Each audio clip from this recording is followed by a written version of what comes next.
Firstly, I'd like to welcome everyone to our MettaNet session today. Namo Buddhaya to everyone.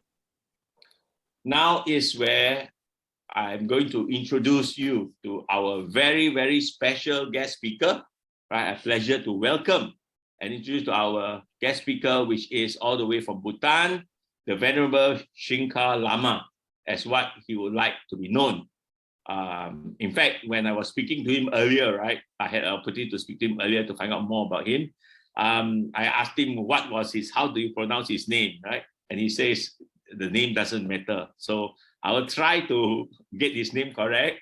Shingkhar Lama Ngodup Dorji. I hope it's correct. If not, please correct me. Okay. And he's the abbot of the Gokai Monastery. And he is also the current Nyingma representative of the Commission for the Religious Organization of Bhutan. Right? Also known, as I mentioned, he's known as, what's his name down there? He has been involved in many local as well as international religious, as well as non-religious organizations and NGOs. Okay, some of his involvement includes things like life skills education, right, where he set guidelines and science workshops for monastics. And that's something that's very interesting that we seldom hear of in Malaysia, right? And also the development of sexual harassment guidelines for religious organizations in collaboration with UNFPA, Bhutan. And he was also involved in the Nalanda Translation Committee, the Shambhalan Center, Halifax, Canada. And there are many, many more other activities that he has carried out, which too long for me to mention here. But along the way, he may want to mention some of the things that he has done, right? He speaks very fluent English, right? And I encourage all of you to actually engage in discussion. Or if you have any questions, he's very approachable. And he is also very humorous. He has a very humorous side of him. You don't have to worry, you don't have to be stressed. Just feel free to have, if you have any questions to ask, right? So I'd just like to stop there, but to kickstart this question and answer program, right? I will just have this first question to Lama, right? Probably he can give elaborate on his introduction of himself. And what are the current activities and work that is undergoing for his temples and for his monastery and the monastic people that's being carrying out, right? Lama may also want to show us, I think he may want to show us around this newly built temple or really renovated temple, which he would like to go around and show it to us. So I will leave everything. I will just pass this on to our Venerable Shingkhar Lama. Thank you so much. Thank you so much. That's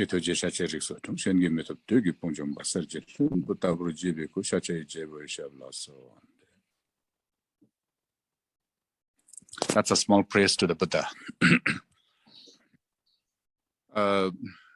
Thank you for having me. It's a pleasure to be, seeing and talking here for the first time, and I'm glad to hear the introduction of the network. So I applaud the job that you are engaged in, that, and then the job that the goal that you look forward to fulfill too. Thank you very much. And as my introduction, I think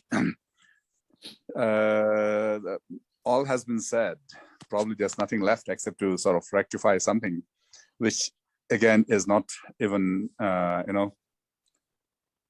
fair for me, because I remember touching back on our conversation. I remember me saying that name doesn't matter, and that's what you said. And then especially it's like name doesn't matter in the sense I used to say that even my mother did not sometimes get it right, because names in Bhutan, as most of us here in Asia, and especially here in Bhutan, what we do is names are not chosen by our parents. And it's always a child is always taken to a religious figure to be named. So interestingly, my name was given by my father, and he happens to be the 14th hereditary Lama of Shingkhar. So I think it was a valid name. So yes, it's Ngodup Dorji, and you got it perfectly right. Thank you. I went to school here in Bhutan before I went down to India to study in the Buddhist Institute of His Holiness, the late Venerable Rinpoche. So having graduated from there, I had to take over the responsibilities of the present tasks. Although we were 3 siblings, like 3 brothers, each one of them had their own responsibilities and, passed away before me. So eventually the task fell on my shoulders. So that's where I am. And yes, I did travel a little bit, and I did get the opportunity to travel and visit with many of the teachers from Tibet, Bhutan, India. So I was very fortunate. And besides that, I don't know if there's much of an introduction that I'd like to do, but then, yes, the work that I've been doing, as was just introduced, is that in principle, activity is here in Shingkhar. That's where I was born to be, taking the responsibility. And besides that, right now I represent Nyingma, the older sect, or the older translation school. That is not under the state monastic body. So the commission that I represent too is known as the Commission for Religious Organizations of Bhutan. And the chair is the Home Minister, and we have 8 representatives. One of them is from the 5 eminent members from the Senate, which we call National Council here. And then we have the monastic minister from the central monastic body. Then we also have the director of culture as the member secretary, and then a high official from finance, and a representative of none, and a representative of the Hindu Dharma. So that makes 8 of us. And this is more like, the commission is more to uphold the spiritual heritage of the country. And that's the task we did. And then the commission was set up based on the act that was passed by the National Assembly in 2007. So besides that, yes, I'm engaged in LSC, life skills education for the monastics, where we tend to, talk to, I mean, like in Buddhism, I feel that there's nothing missing, but sometimes we just know to sort of, highlight it. And that's what we do in life skills education. We did life skills sensitization, and later on we did TOT, training of trainers. And then, yes, we also did the science workshop. We had to abruptly stop because of the pandemic, and we covered neuroscience, astronomy to cosmology, and 2 others. That's right, not one. And then we were just beginning to go on with the science leadership program when the pandemic started. So those were the days when I used to be working with the Ati Foundation, which is also a foundation that I was instrumental in founding. And to administer this monastery here in Shingkhar, we have Longchenpa Center that is registered with the Commission for Religious Organizations of Bhutan. Although it's about 10, the commission is about 10 years old, but then I think the monastic bodies, especially the private monastic bodies, the spiritual heritage people are still, finding out and gradually registering themselves. So far, we have 139 organizations, religious organizations registered with the commission. Besides that, here in Shingkhar, the administration, the physical, development, the educational development, and then the interaction with the villagers through, being present during their death, birth, and when they're happy as well. And also conducting several ceremonies, religious ceremonies that was passed down from centuries back. So that's what I do at present. Thank you.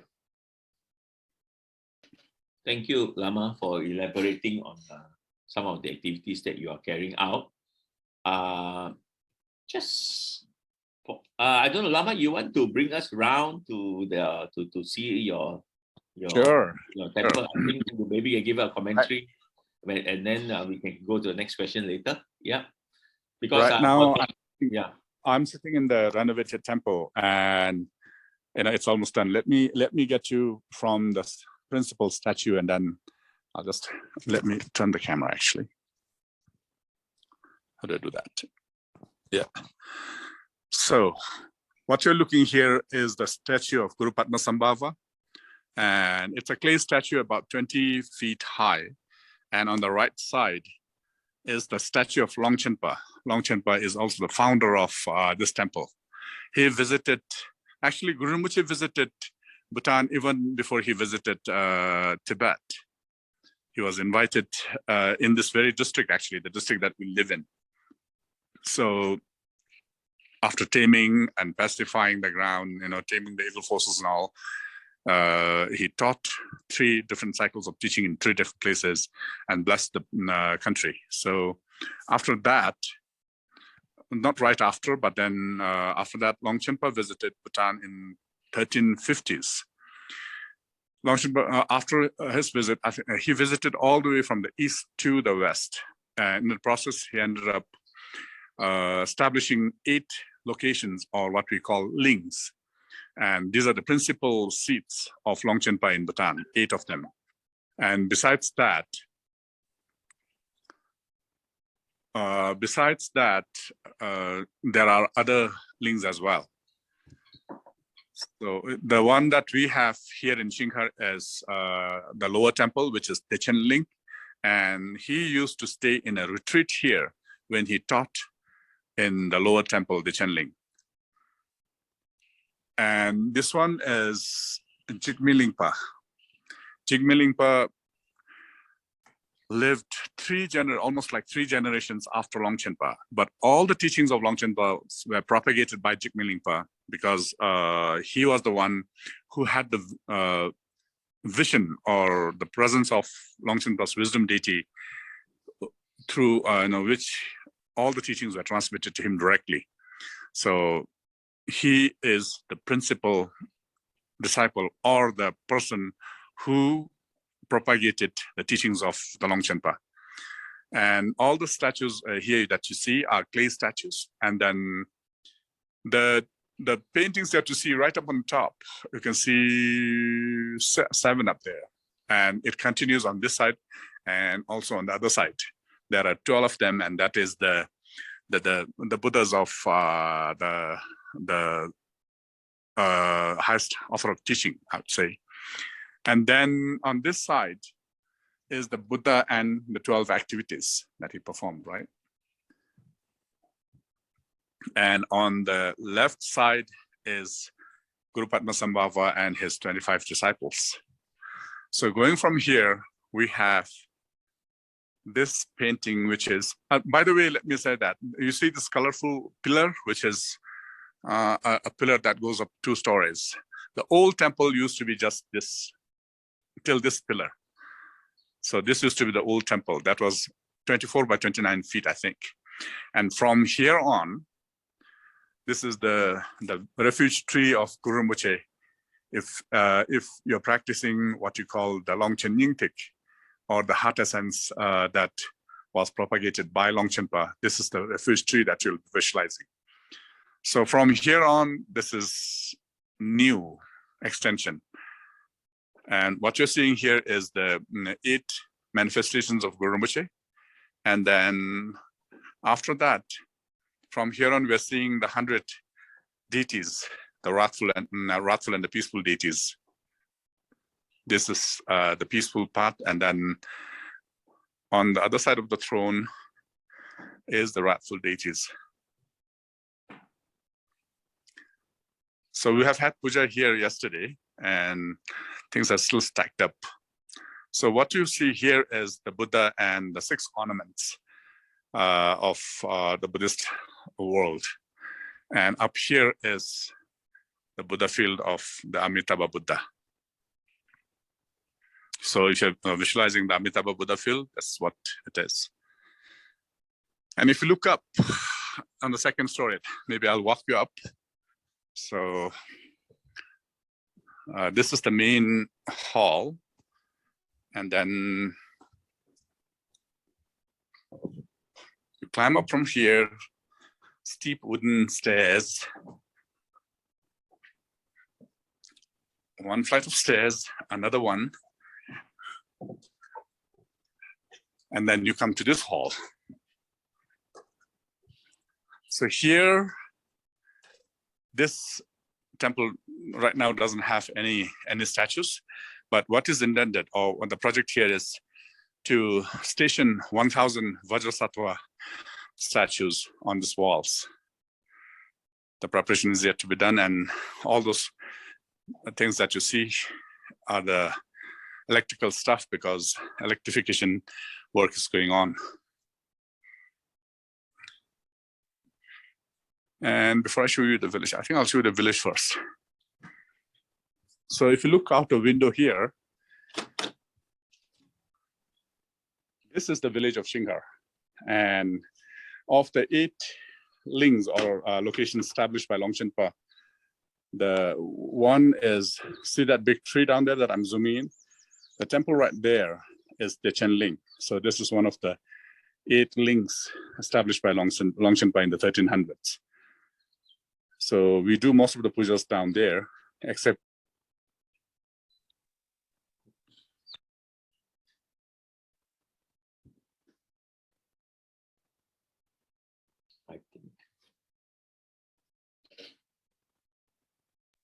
I think we may have lost. Hello. Can you hear me now? Yes. We have lost you a short while ago. Yeah. Okay. We have lost your pictures. We only see your name there. Yeah. Okay. I'll leave and then rejoin because I don't know, something happened. Oh, okay. Okay, we can see. Yeah. So this is the village of Shingkhar, and the mud that you're seeing, where we have this the ground, because it's slope in front of the temple, and instead of digging down the earth, which will create a unstable foundation for the temple, we started to pile up mud, and what you're seeing is over 1,000 truckloads of mud that we piled in 2 years. And I'll just show you the area of the village from the temple window. Yeah. At this time of the year, it's nice and pretty. And the place that I'm standing right now is roughly about 3,500 meters from the sea level. So from here, let me take you to the topmost floor. And just before that, looking down from the second floor, this is what you see of the first floor, the statues. And let me walk up. That is the stupa temple.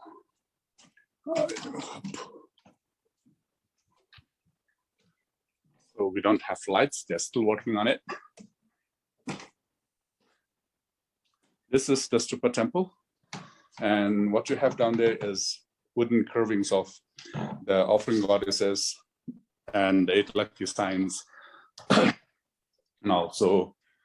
then the clay statues that you see around here are the 8 manifestations of Guru Rinpoche.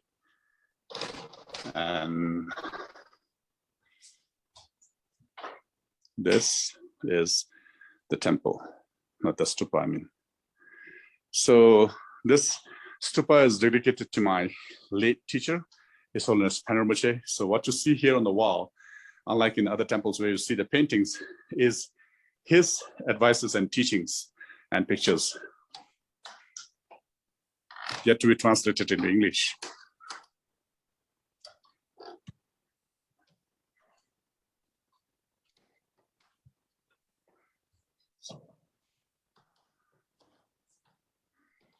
Going out from, let me get the door.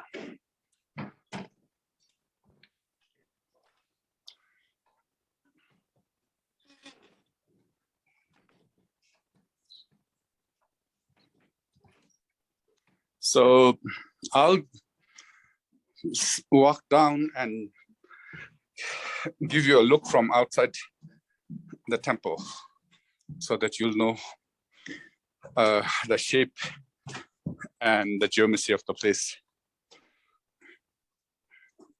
Pretty steep, huh? Yeah. Lama is very fit. I'll be panting. I think I'm just, right now. rather than being fit, I think it's getting used to is important, I think. So people are still working on the electrification, and now that's where we stay. So I'm walking down the steps.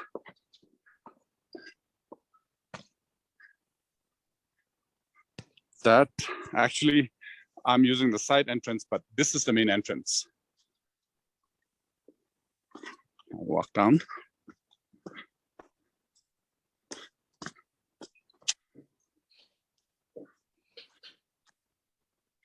Another flight of stairs. And then the mud. Right? And if I walk down a little bit,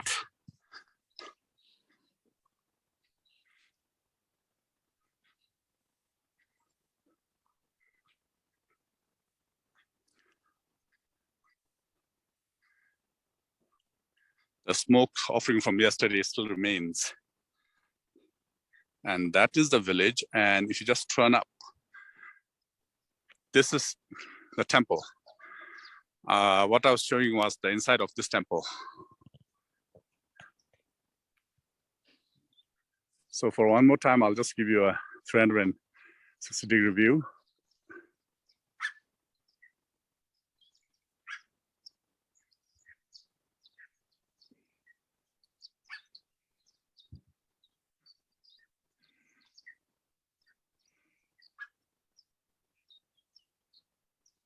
And the cliff up there, let me try to zoom in.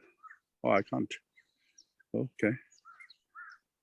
And that's the abode of a protected deity who's supposed to come here as the horseman of Longchenpa and chose to stay behind. So this is the front side. So I think I'll just walk back to the temple. And Lama, then we can have a chat. Lama, yes. It's 6 p.m. now in Bhutan, I believe. What is the temperature now? What's the temperature there? We can say summer here, so let me check. I don't know. I don't know if what the temperature could be here. You know, well, I don't seem to know how to check it on the wall, so I'm like on my phone. Sorry. The elevation shows 3,500 exactly. Beyond that, I can't see the temperature, but maybe it's not that cold here. And hello, this is supposed to be the best time of the year. Oh. We have a joke here. See, the lunar calendar till the 30th of the 6th month, it doesn't get warm here. And from the 1st of the 7th month, it starts to get cold. Did you get it? Okay. So that's how much warmth we're enjoying.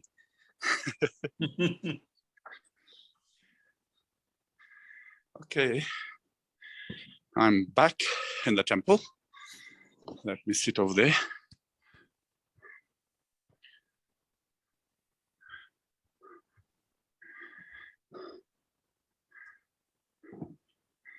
All right, now we can talk. Okay, thank you, Lama, for bringing us You're welcome. for a walkabout around your temple. And I just like to also note, right? I think some of us here, or some of you here, may have also provide some contribution to the building of the renovation of this temple, right? So Thank you sadhu so to much. people who have contributed for the renovation or part renovation of this temple. Okay. Now let me come to a second question, Lama, because this question was provided me earlier, and since most of us are from the Theravada tradition, and of course some of us may be from the Mahayana tradition, but there is some Vajrayana Buddhists in Malaysia, but most of us are not well versed in the practice of Vajrayana Buddhism. Maybe you can elaborate to us some of the key important practices of Vajrayana Buddhism, especially in Bhutan. Is there any difference between that of Bhutan and Tibet and those practiced in Malaysia, right? And what are the major groupings of in Vajrayana Buddhism actually, and then differences between them? Thank you. Thank you. I actually, what we have here is also the same. Actually, what we have here, initially we had almost all the sects of Vajrayana that was present in Tibet. And although we do have pockets where there are small representations, but the two major traditions, or the two prominent ones here, is the Nyingma and Kagyu, which are, Nyingma literally means old translation. So that was the first thing that was translated from India. And the second oldest one is the Kagyu sect, and that happens to be the state religion of Bhutan. But in the Nyingma sect, again, there are many subsections where, each of the tradition, I mean, like from the Guru Rinpoche to his disciples who have revealed different treasures so that it's timely, the treasures are timely to avert any negative obstacles, or to bring in peace, or to, get to the perfect audience. So these are the two Vajrayana sects that we have here. But the most important thing I see here is that it doesn't mean that Bhutan does not have Theravada and Mahayana, because when we talk about Buddhism, we talk about Theravada, Mahayana, and Vajrayana. This we take it as the steps of one ladder.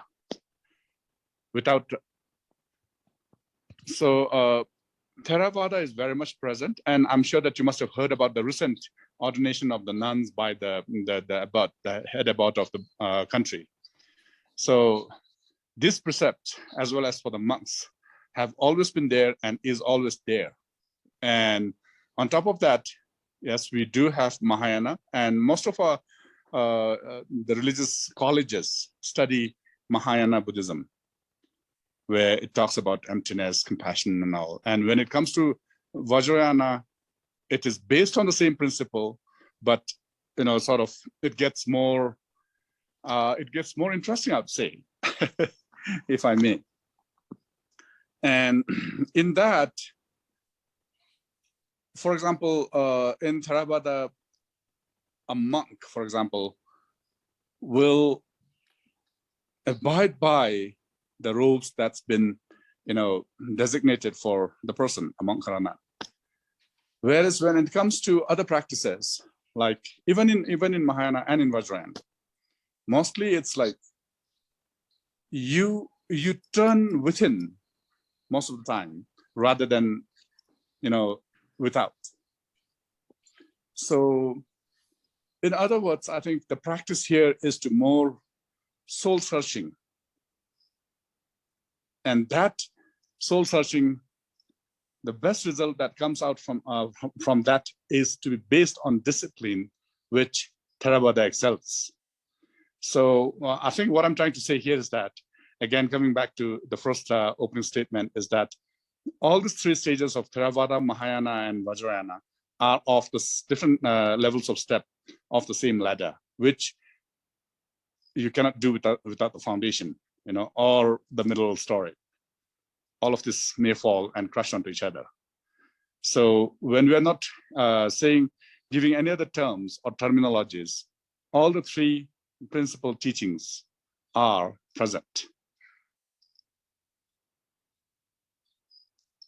Okay. Thank you, Lama. There is one question which is in the chat, which I would like to, this is from our sister Wong Su Juan, right? I think you actually spoke about something about symbolism. I think your symbolisms in Vajrayana Buddhism actually have a lot of meaning. And Sister Wong mentioned Buddhist painting and carvings are very prominent in Buddhist monasteries. Is Buddhist art very prevalently practiced by the community in Bhutan as a culture? Is Buddhist art a part of the Dharma practice? Maybe Lama can elaborate on this. Yeah, I wouldn't say that everybody practices the art, because everybody is not endowed with, the capability or the qualities of being able to be a good artist.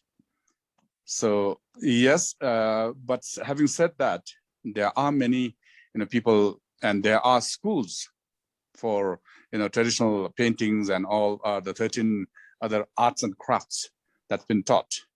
So there are these schools where, annually they produce number of students, and for one, it's the religious art. For the other, it's more, they open up their shops, they work for the temples. So it's also an employment. At the same time, it's one of the economic boosters, because these paintings are not cheap, right?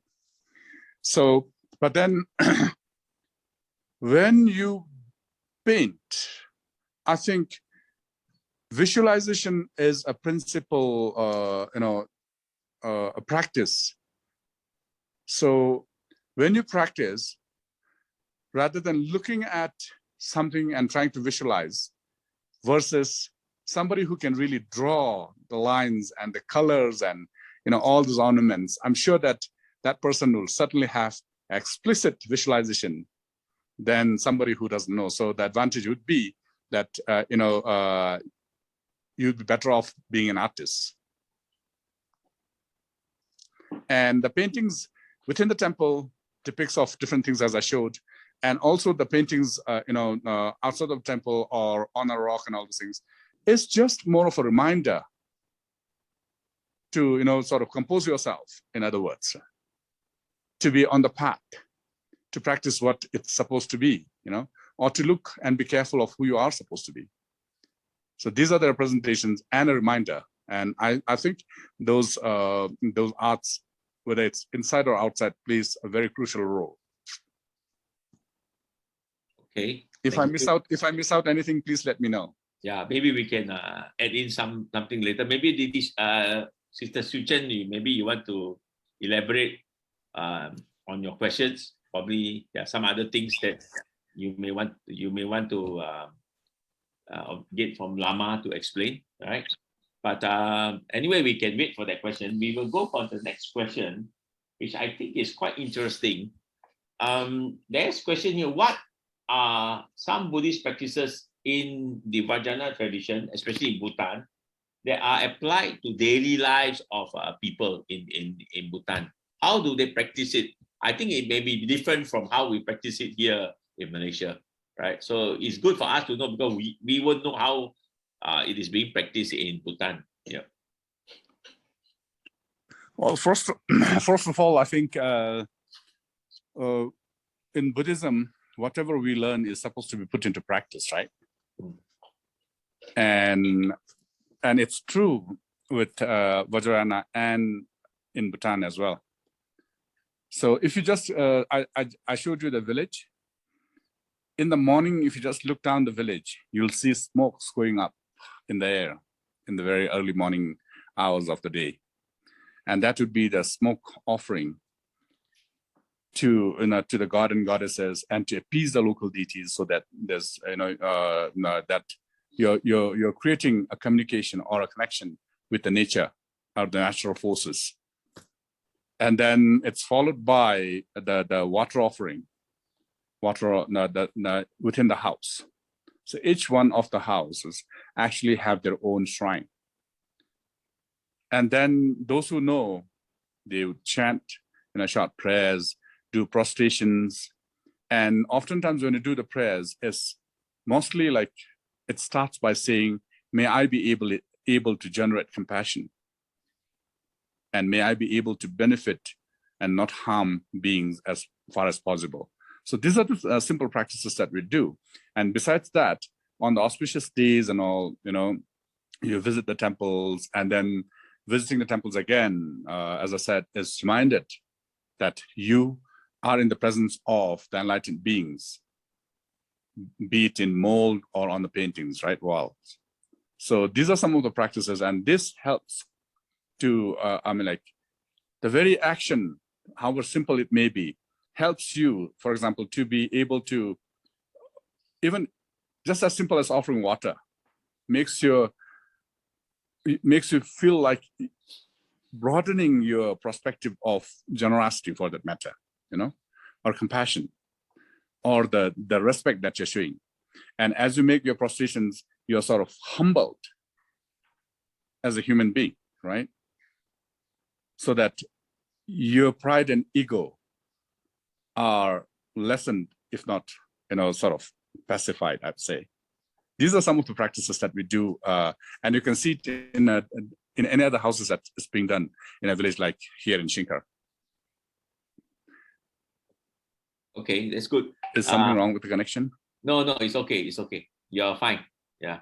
And in a monastery, it's towards the evening. You have the chant of the protected deities. Besides the morning schedule, you also have the protected deities chant in the evening. So that's like a simple routine of a day. Thank you. Okay, thank you, Lama. I believe Sister Suchen, Didi Suchen, you have something to comment from your earlier question. I heard.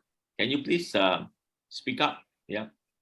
Yes, thank you, Lama, for your explanation. I'm very happy and understand your explanation. Thank you. No more questions from me now. Thank you. Thank you. Okay, I thought you have some other questions you want to add in. Okay, there is another, before we go to another question, which is from the audience, I have one question here which I just want to add in before that question, is that I noticed that when we see Vajana, we find that there are a lot of children that are involved in they join the monastery when they are very young, right? So that's one thing. When they're very young, is it common practice that for the children to join the monastics, that they must join the monastics for a certain number of for certain period of time? One. And second thing is that probably is there any special syllabus in Bhutan to learn about Buddhism for the children in the schools? Yeah. Actually, yes, it is quite usual to have children, join a temple at a very young age. And in fact, there's a prayer which says, may I encounter the Dharma right at the moment of my birth. And it further states, and then may I be able to encounter with a good teacher, and may I be able to be on the good path, and may I be able to follow the path and eventually get enlightenment. So in some way, I think having the opportunity to come in touch with the Dharma in the very first place at a very young age is a prayer or an aspiration come true. So that is very, very actually, it's very common in the temples here, yes.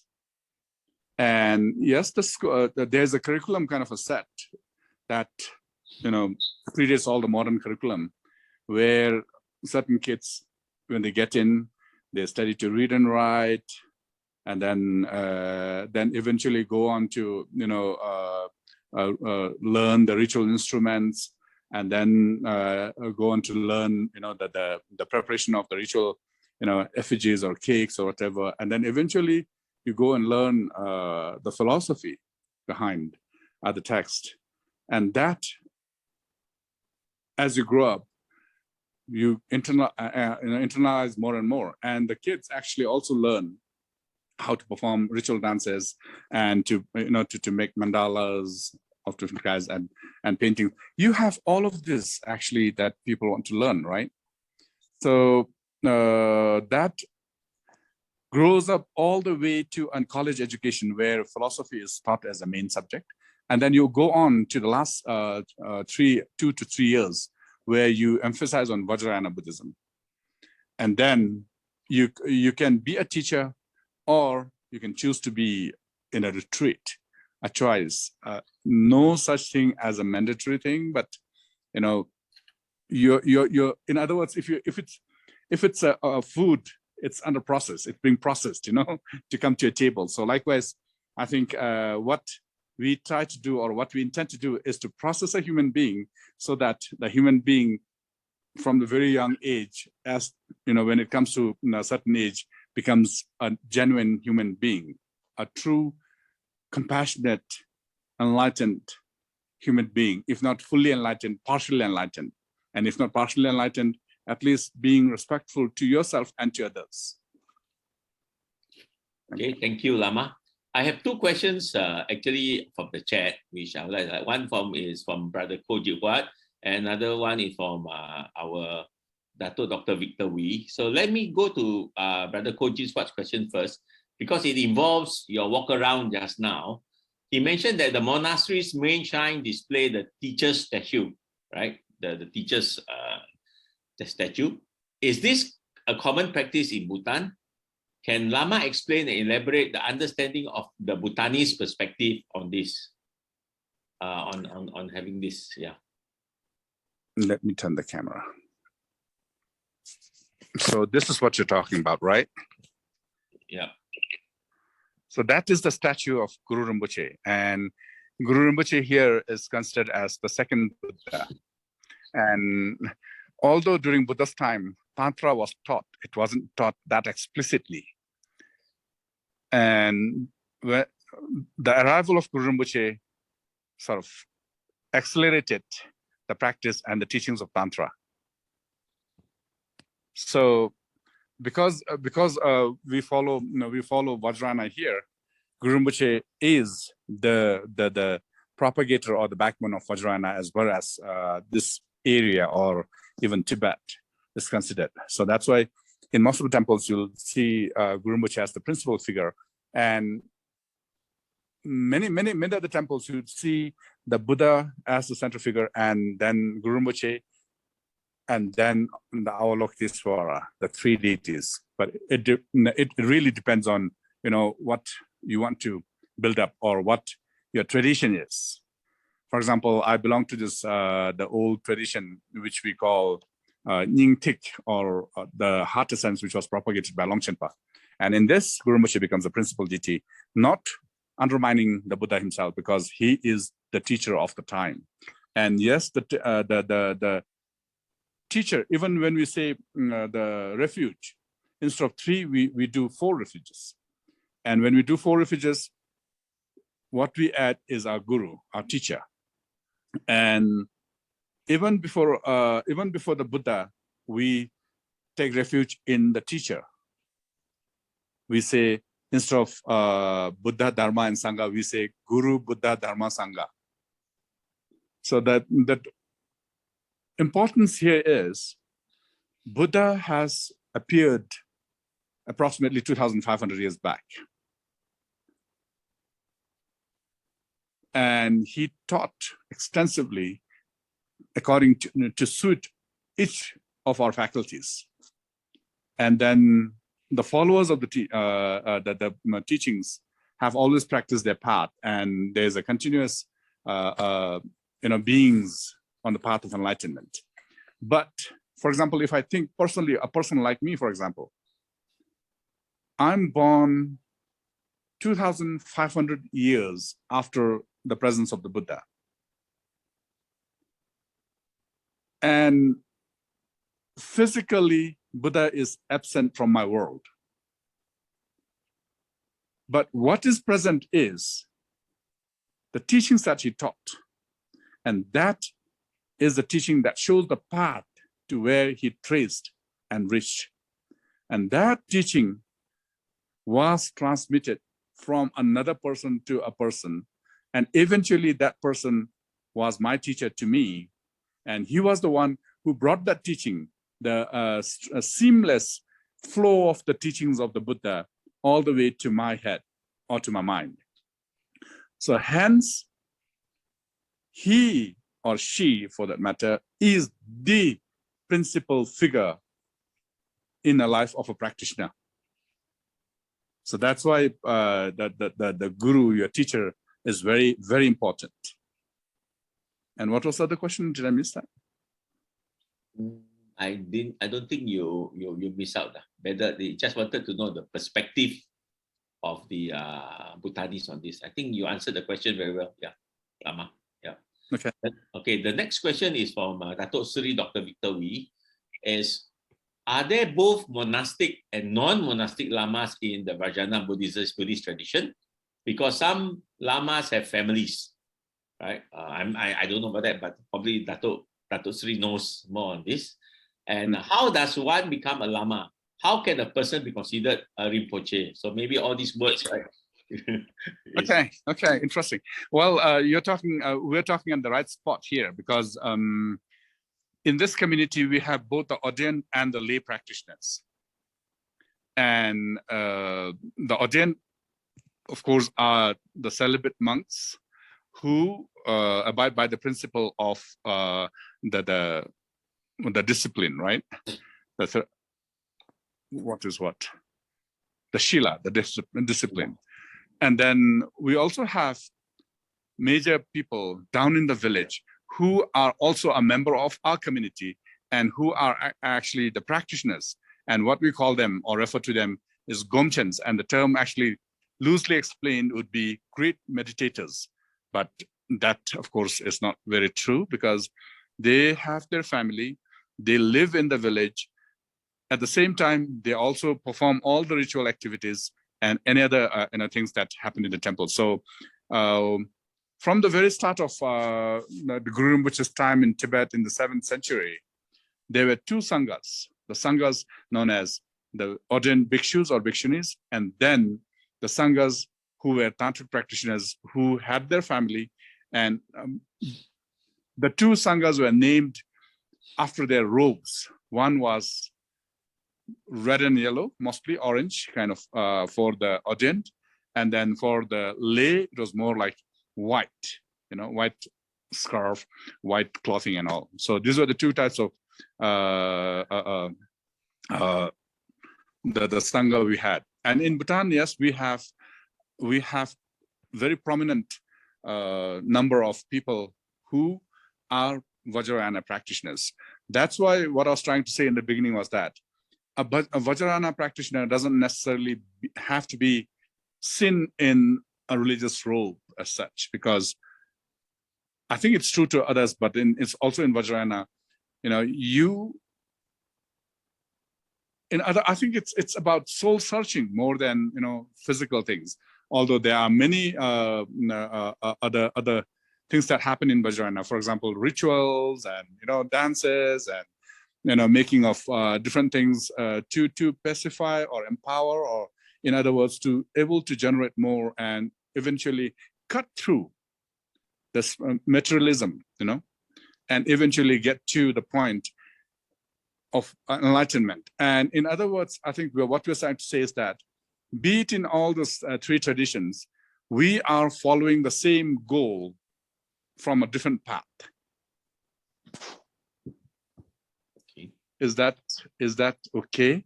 Am I missing something here? Dato' Sri Victor Wee, you want to comment on this, or you have any other questions to follow up from that? Yeah, so it seems to me that if you have lamas who are both ordained as well as non-ordained. Then lamas, is it equivalent to a word guru?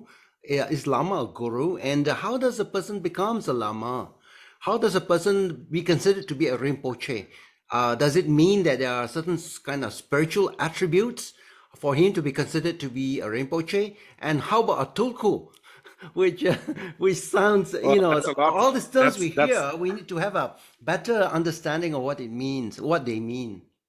You asked me a lot, so I hope I'll able to remember. Well, actually, there are different categories of lamas. So when you say Rinpoche, for example, the term literally means precious one. And guru is a Sanskrit terminology, or, you know, it's a Sanskrit terminology. And then lama, I think, is what we say guru. And in fact, the common terminology that we use as lama is to say lama literally means unsurpassed. Somebody, you know, that cannot be surpassed. And for me, as I said, my lama would be the guide, my personal guide, as well as my guide for the community, who can lead me through his experience to the path of enlightenment. And that is a guru and a lama to me. And when you say tulku, tulku literally means reincarnate. And now reincarnation is a very interesting topic, because being Buddhist or believing in Buddhism, each one of us is a reincarnation, reincarnated. You know, we can put it in a lower stage or a terminology by saying that we are all born back, right? Because of our karma, up until our karma exhausts, we will be in the cyclic existence from one to another as per our actions.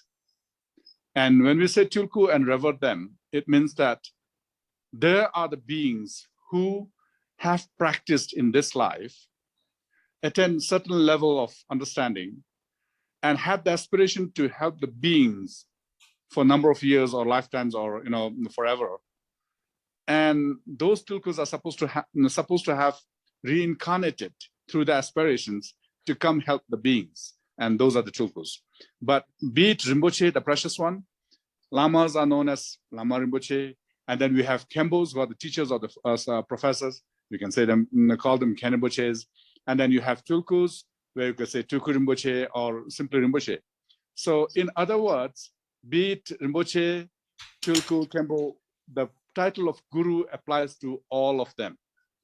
And now when I said that there are different stages of lama, simply sticking to the term lama, you have lamas who are born like reincarnate lamas, right? Tulkus.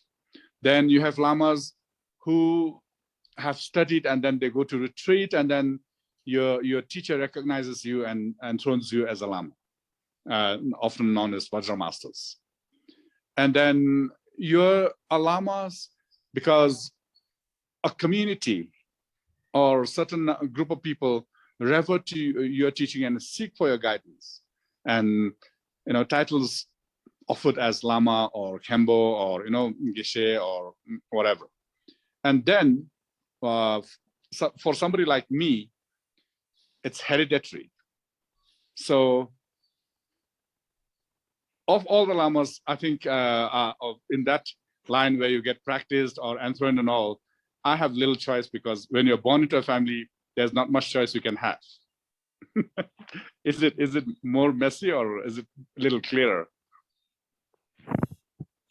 Okay, it sounds a bit more complicated as the monastic tradition that we have in Theravada. Theravada, you have the laity as well as the ordained sangha, and you got the bhikkhus as well as the bhikkhunis. So in the case of the Vajrayana tradition, it's a bit more complicated. But it helps to clarify many things. In terms of a hereditary lamas, can you please explain a little bit more of what is the meaning of this? I am the 15th in the generation. Ever since Longchenpa visited Bhutan in 1350s and establishing the 8 main seats from east all the way to the west, my family is supposed to have descended from that teacher.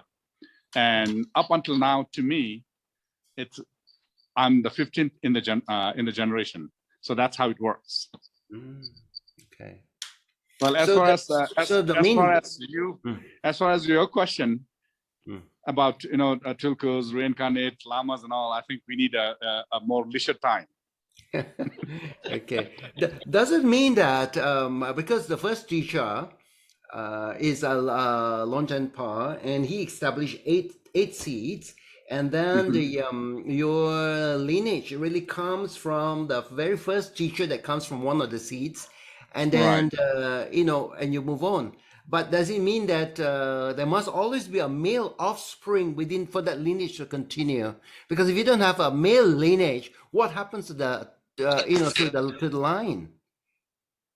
Well, the Buddhism, as we know, doesn't really say that you have to have a male heir to, be a teacher. I think it's a society that demands that a male become the head. So it depends on what kind of a society you're living in. But as far as lineages are concerned, it can be transmitted through both. Although being in a patriarchal society or the society that we are more acceptable, it has been a male hereditary as such. But it's also the way that I think women having the great responsibility of having to bear a child, nurture, bringing all those things, gives little time to be taking full responsibility. Maybe that's one reason. That's my personal opinion. But we have had great teachers, women teachers, and in my lineage, I have great women teachers that I visualize. So, you don't get stuck to just male figure.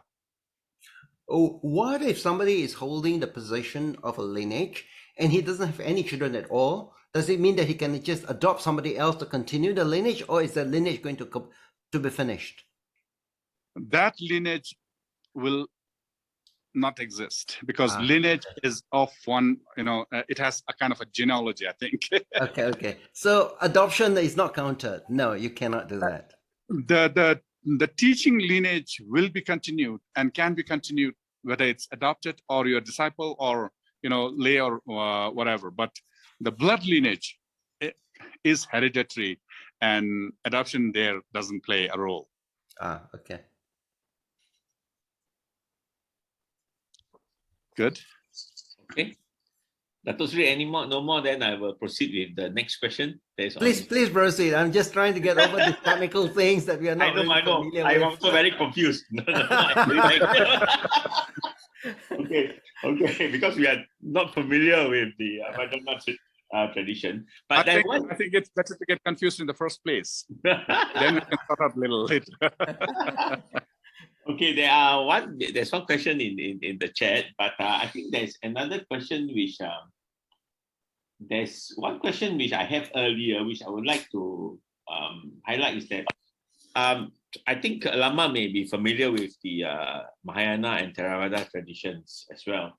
So basically, what are the precepts and rules, right, that the monastics or the Lama follows? Are there any differences between that of the Theravada and the Mahayana tradition and that of the Vajrayana?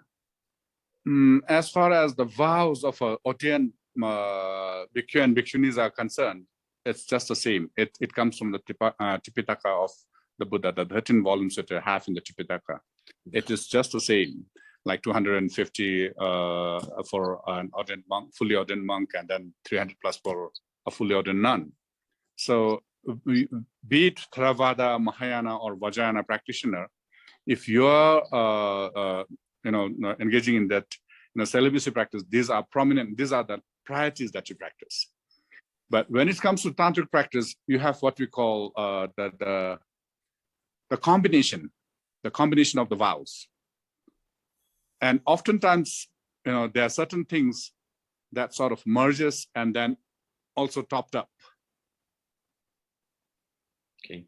So a practitioner at all levels has to abide by a certain discipline. Like in Theravada, if you just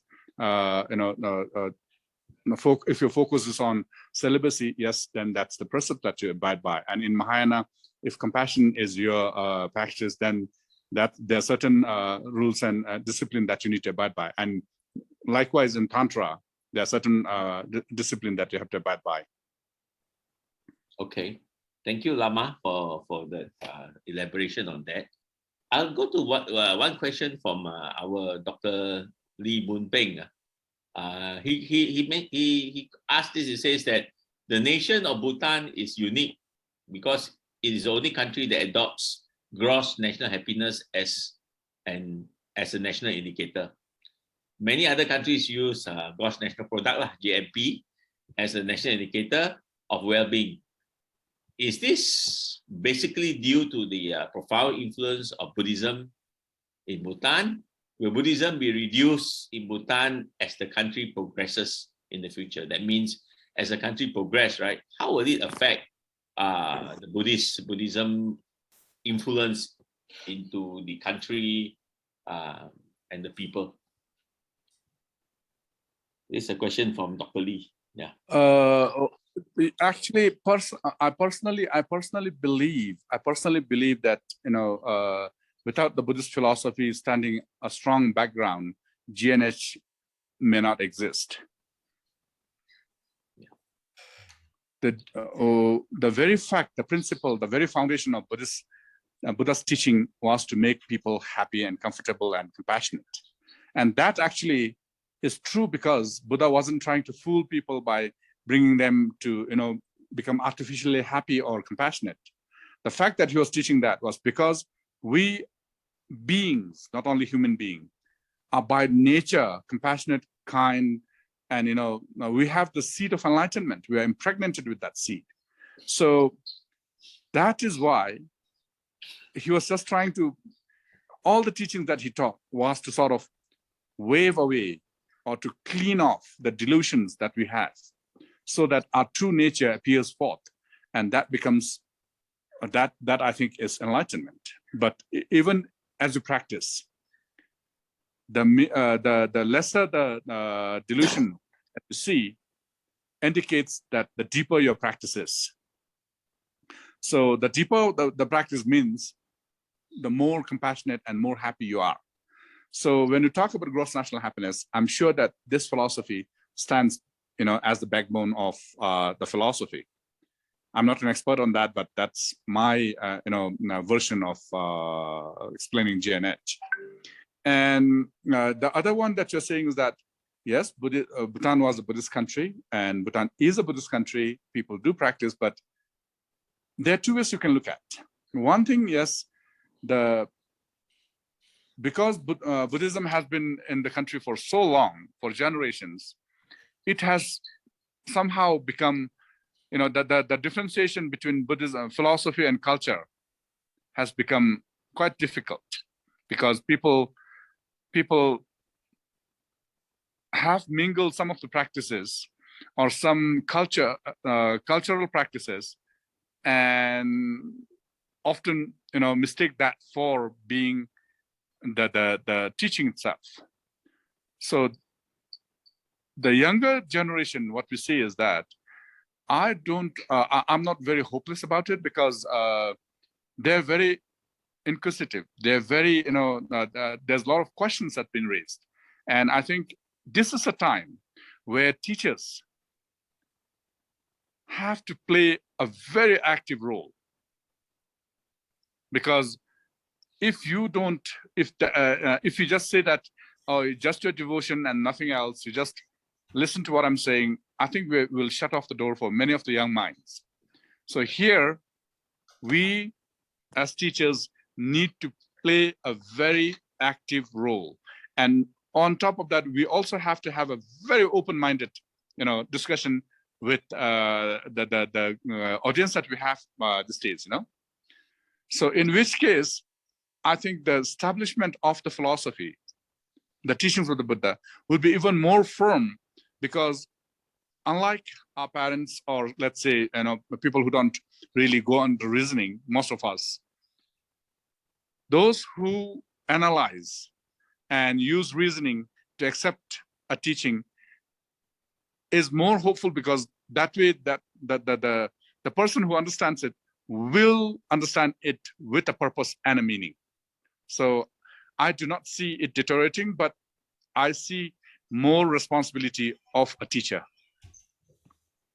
Okay, thank you, Lama, for that question. Dr. For the answer. Dr. Lee, does that satisfy you, Dr. Lee? If it does, then I will go to just one last question with one question which I have here, and then later we try to get another question. Dr. Lee, you want to say something? No? Thank you, Joseph. Lama, you have given a very wonderful answer to Thank you. my questions, because I see as a Buddhist, we are concerned that many countries that practice Buddhism, as the country progresses in material gains and all that, it seems that their cultural and practice of Buddhism seems to be declining among the younger generations. And your points of continuing the teachings as well as keeping an open mind about the teachings of the Buddhas to the young people does resonate in my mind that is a wonderful way of maintaining the teaching of Buddhism to the future. Thank you so much, Lama. You're welcome. You're welcome. Because see, this is a time when science is the religion. And what science is trying to do is to find the truth. And they're using all kinds of technologies worth of billions of dollars to find the truth.